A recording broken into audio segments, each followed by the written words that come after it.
Hey everybody, in today's video we are recapping another Herbalife race here up in Winston-Salem, North Carolina. Let's jump into the stats. Race duration was 44 minutes, just at 19 miles. Average speed was just under 26, and my normalized was 313. Pretty hard effort for me tonight. We were riding along by myself, back to my footage while we're here at Winston. This is the 3-4 race. I believe we had around 25 riders hit the line. And I have two other teammates, Jared and Jake, are riding along with me, and you'll see them in the footage shortly. So we're right from the gun, guys. Ones to look out for, check the rear cam, is John Paul in that high-vis pink Trek. He's wearing a blue UNC kit, and a couple of the Velocious riders in the Miami Dolphins colored kits. So right from the gun, guys, I'm super motivated tonight.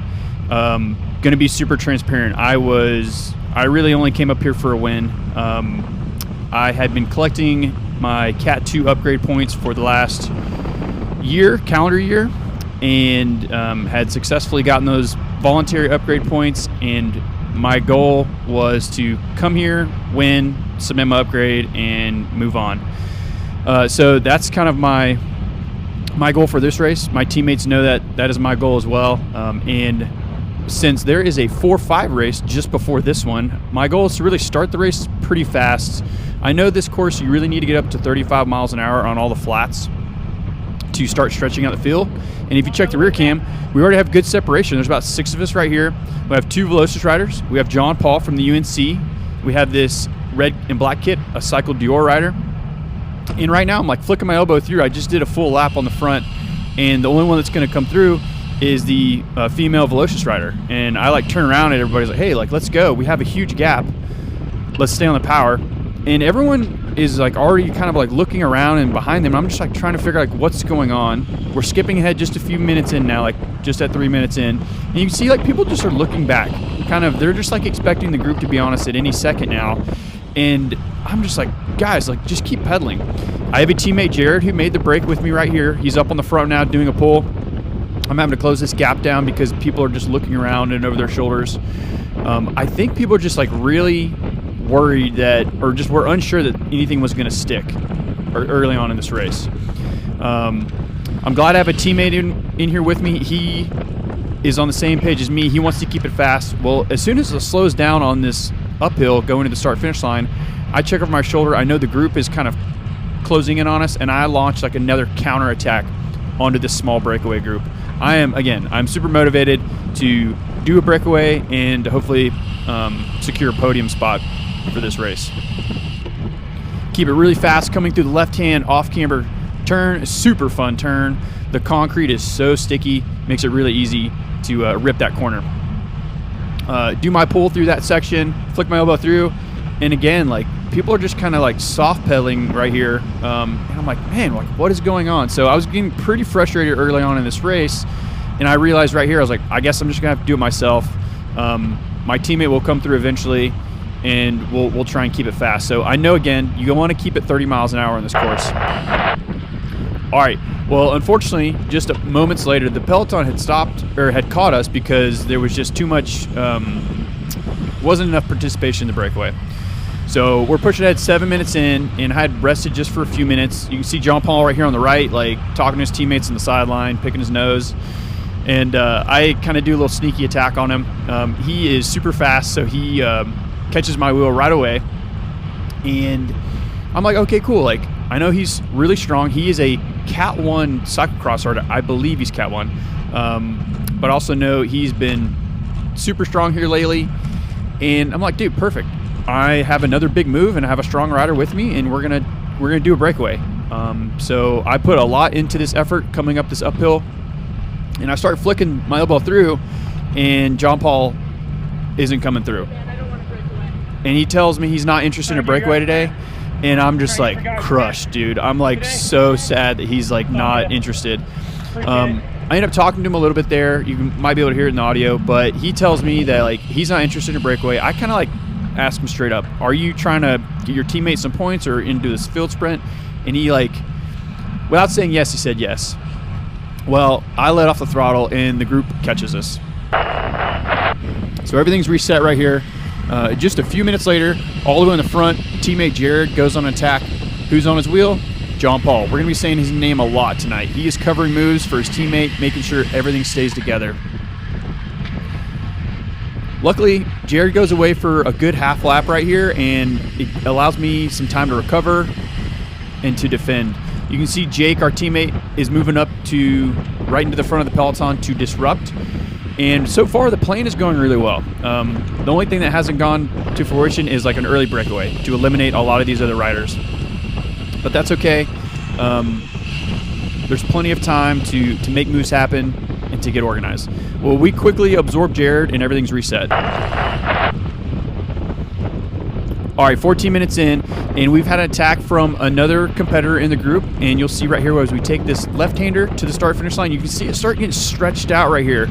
And the group is just super strung out, so I kind of maintain my speed through this final turn and just smash on the pedals. There's a huge split in front of this cluster of riders, and I'm like, all right, this is our chance. Guys are looking around. They're not interested in closing that down. I kind of just stay on the power all the way through the start-finish line. Jared, teammates on the front. You can see we're getting a gap in the rear cam, and there's a little bit miscommunication. That Psycho Dior rider didn't want to do any type of work, so he's off the back now, and I stay on the power to hopefully get up to these riders, and it's slowing down just a fuzz. Again, John Paul's up here just disrupting, defending, and I'm like, okay, I have to play this game tonight. How do I make a breakaway happen and get it to stick? Well, I checked the rear cam right here, and I see that it's still strung out, and guys are starting to soft pedal. And so I'm like, you know what? I'm just going to stay on the throttle, keep like slowly, discreetly attacking through them, ramp up to 30 miles an hour on the backstretch right here. John Paul's on my wheel. At this point, I know he has zero interest in helping, and he most likely won't. And so I know I've just got to get away on my own and pray that, you know, if we get away and stay with the entire race, that he's going to do me a favor and just let me take the dub. So we're throttling it up right here. I'm keeping a hard effort all the way. Pushing ahead just a few minutes in. So I've been away for a couple laps now, and we finally get a small group of riders that leapfrog and bridge up to us. One of them is my teammate Jared. So now we have two Newtype riders in the breakaway, one Velocious rider, and I believe two red and black kits of Cycle Dior. So I'm super excited for this. And as soon as the group catches us, John Paul kind of sets up because his teammate isn't in this break. So I'm yelling at everyone else like, hey, just go around him. And I'm hoping they're trying to keep it fast. But the message is hard to get across, especially when you're going super fast and it's windy. A lot of times, like, people can't hear you. I'm communicating to the rider directly to my left, letting him, hey, like, the guy in the pink Trek isn't interested in a breakaway. He's going to be disrupting the whole time. I'm trying to convince people to just, like, gang up on John Paul, you know, because he's doing a great job. He is strong enough to really disrupt and sit there at second wheel the entire time to slow us down and disrupt our breakaway. But if you look in the rear cam, the peloton is slowly, like, leapfrogging up to us, and while it's super strung out, you can see a couple guys making their way up to us. And unfortunately right here, we didn't have great communication, and we should be going at least like 30 to 31 miles an hour right here if we successfully want to stay away from the rest of the group. Just those 3 mile difference right here gives all of the chasers the opportunity to catch up to us. And right here, we finally get a little bit of rotation. You can see the rear cam, like, it's really still unorganized. But now we have guys, check the rear cam as we take this turn. Now we have a couple more riders who ended up bridging up to us. I put like one more dig up this hill right here to try and solidify our breakaway, and it ends up working. Good news, we do establish a breakaway, but it's all of the strongest riders in the race. So it's good. Less people to really compete with and like fight wheels over, but still, at the end of the race, you still got to be smart. All right, we are 33 minutes in, guys. We've skipped like 15 minutes of this race, and I have been on the back, actually, surfing wheels, taking it really easy. Everybody on the front has really just kept the pace high, and there's really no threat behind us. So I really had zero interest in, being on the front, pulling and wasting my energy and burning my watts, because again, my goal today is to try and eliminate as many people as possible. And so if I can recover for 10 or 15 minutes by just sitting on the back and no one in the group is getting frustrated about that, it's a win-win. And so, yeah, it's been a pretty interesting breakaway. We are slowly catching the peloton. They are probably like 15 seconds ahead of us, and as soon as the group slows up right here through this double left-hander, I catch the group by surprise and throw another bomb. I'm hoping that my two teammates in this breakaway, because Jake bridged up as well, will hopefully help defend and disrupt for me and let me ride off into the sunset. It's going to be super hard because there's some really strong guys up there. Well, I'm doing an effort up this start-finish line straight really fast, probably my fastest one of the day, going 28 miles an hour up this thing. And as soon as I look over my shoulder, I see that the group is super motivated and they pull this thing back together. All right, we are just a few minutes ahead, and if you can see up the road now, we are about to lap the field. I was talking to my two teammates and letting them know, hey, if we catch the field with 5 to go, we need to attack through the group, and hopefully we catch a couple people off guard, mainly John Paul, and we can get away again. So we want to attack straight through them, and that's the goal right here. Is I'm kind of keeping my momentum going up this uphill using the draft, and just shoot up the inside right here. But who's on the front already? It's John Paul. He sees me. I'm like, dang it. There's really not much I can do. Now we're all congested together with the lap riders and the 6 or 7 guys on the lead lap. So it's going to get a little confusing, but luckily for the remainder of these laps, I believe there's only 4 or 5 laps left. All the lap riders, in my opinion, rode great. They didn't really contest the finish or anything like that. So as soon as I get on the front right here and I'm we really didn't have any organization, I kind of pull the plug. Okay, so we're 1.5 laps to go. As soon as we hit the start-finish line, it'll be 1 to go. So real quick, conditions of tonight's race. Normally there is a headwind on that back straight that we just took. Tonight there is absolutely no wind. No wind at all, and that's going to play a factor into this finish of this race. So we're keeping it super fast. You can hear the bell. John Paul's on the front, keeping it fast for his teammate. Remember, he is wanting to lead his other UNC teammate right there to the right. He's wanting to lead him out for the win.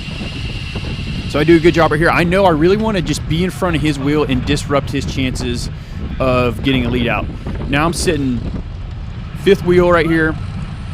This guy right here in front of me in the cargo shorts is a really fast sprinter also. I want to make sure, I want to take as many spots as I can through this double left-hander. I pump up the power just a little bit, take the inside away from him, take the inside away from this Cycle Dior rider on my right now. Boom, I'm sitting 3rd wheel. Guys, we're going to the back stretch. I'm drooling at the mouth right here. I'm super psyched. I snap it super early, give everything I can. I know John Paul's not going to contest this thing. Check the rear cam. I have a huge gap from the field. Really good gap going into the last turn. Smashing it, and check the rear cam. This Velocious rider just has a mega sprint. I'm doing everything I got. Guys, I got a new 10-second power from this effort right here, and boom, there's the line. Guys, let me show you the finish line footage. I got 2nd. The young Velocious rider got me by a half a wheel. What a epic race, super fun local ride. Again, if you guys are in the area, stopping now, come check it out. Little disappointing for me personally, but all in all, myself and the team rode a really good race. Excited for the upcoming Speed Week that we've got in 2024. Thanks for watching. Catch you on the next one.